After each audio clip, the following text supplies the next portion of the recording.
안녕하세요. 날마다 새로운 다른지요 이주입니다. 반갑습니다. 제가 최근에 부산도 날씨가 많이 추워졌는데요. 다들 감기 조심하세요. 저 지금 감기 몸살에 걸려가지고 며칠째 힘든 시간을 보내고 있습니다. 식욕도 없고 의욕도 없어지고. 네, 자 오늘은 우리가 원상복구 아시죠? 원상회복, 원상복구 뭐 이런 용어들이 있는데 상가 임대차를 이제 하실 이제 의 경우 원상복구해야 될 의무가 있습니다. 그죠? 그 원상복구 의무에 반해서 또 이제 원상복구해야 될 그 범위가 있죠. 거기에 대해서 잠시 이야기를 나눠보는 시간을 갖도록 하겠습니다. 최근 정말 이제 우리 주변 지역 상권들, 골목 상권, 이면도로 이렇게 가보면 최근 상가 임대 매물이 굉장히 많아지고 있다는 걸 느끼시죠? 현수막이랑 그 매물 광고가 많이 붙어 있습니다. 신규 임차인을 구하지 못하고 퇴점을 해야 하는 상황이 발생하게 됩니다.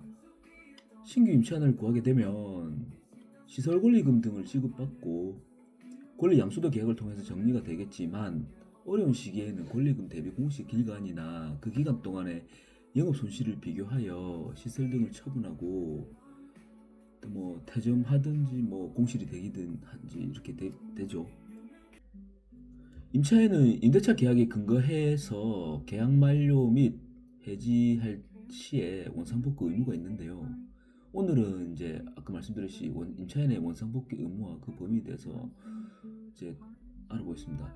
임대인은 임대차 계약의 목적물을 사용 수익할 수 있는 상태로 임차인에게 제공하고 임차인은 그 이제 사용 수익의 대가로 이제 올차임 임대료를 지급하게 되죠. 지급을 하면서 이제 선량한 관리자의 의무를 준수하며 목적 건물을 계약 내용대로 사용한 후 계약이 만료되면 원래 상태로 반환을 해야 됩니다. 이게 이제 원상복구 의무인데요. 원상복구 의무조항은 민법 제615조에 따라 차주가 차용문을 반환할 때에는 이를 원상에 회복하여야 한다. 이에 부속시킨 물건은 철거할 수 있다고 명시되어 있고 또한 민법 654조 준용 규정에도 제615조 부분에서 이를 임대차에 중요한다고 명시하고 있습니다. 그렇다면 이제 원상복구는 어디까지 해야 되나 그 범위에 대해서 말씀드리자면 원상회복 의무를 하여 계약 시점 당시 계약 체결 당시와 동일한 상태로 복구를 하여 반환하여야 한다는 것은 아니며 임차인이 사용 수익하며 자연적으로 생긴 손상이나 마모 당연히 그렇게 생기겠죠. 이런 부분은 원상복구 범위에 해당하지 않습니다. 이게 판례가 있는데요. 2006가 합 62053 관련 판례가 있습니다. 임차인이 계약할 당시 기존에 장치된 시설이나 임차인 본인이 투입하지 않은 시설을 원상회복 의무의 대상이 아니다. 이 판례가 있습니다. 그 사건 번호 90다카 12035 유명한 판례죠. 이 판례를 보면 별도의 약정이 없는 한 임차인이 개조한 범위 내의 것으로 임차인이 그가 임차 받았을 때의 상태로 반환하면 되는 것이고 그 이전의 사람이 시설한 것까지 원상 회복할 의무가 있다고 할 수는 없다라고 판시하고 있습니다. 그렇다면 이제 많이 이루어지는 계약 형태가 권리 양수도 계약이지 않습니까?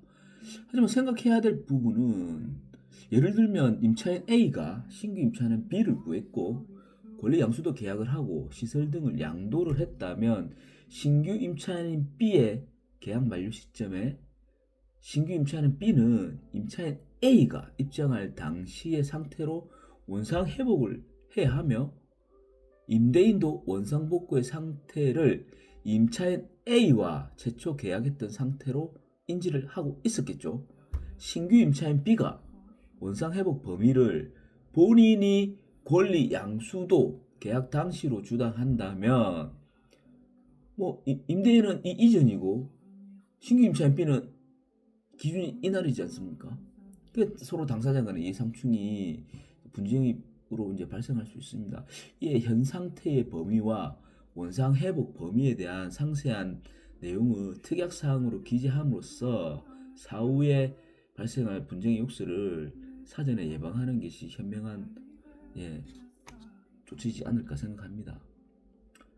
그렇죠. 이제 합의된 원상복구 시점, 합의가 중요하죠. 근데 원상복구 범위, 통상의 손모와 노후와 범위를 벗어난 파손 수리 비용의 부담 범위, 위와 같은 내용을 특약사항에 기재하는 것이 필요합니다. 자, 그다음 손해배상. 임차인이 원상복구를 하지 않은 경우에 임차인의 손해배상 범위는 임대인이 실제로 원상복구를 할 수 있었던 시점까지의 임차료 상당액입니다.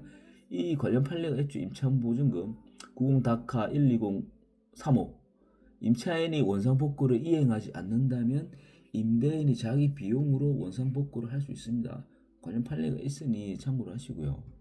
또한 2017-268142 손해배상 판례를 보면 위 판례 또한 이제 전 임차인이 설치한 시설이 현 임차인이 철거하여 원상 회복을 해야 할 의무가 있고, 원상 회복 의무를 이행하지 않아서 임대회사가 지출한 시설물 철거 비용을 기 보증금에서 공제하는 것이 타당하다고 이 판례 판시를 하고 있습니다.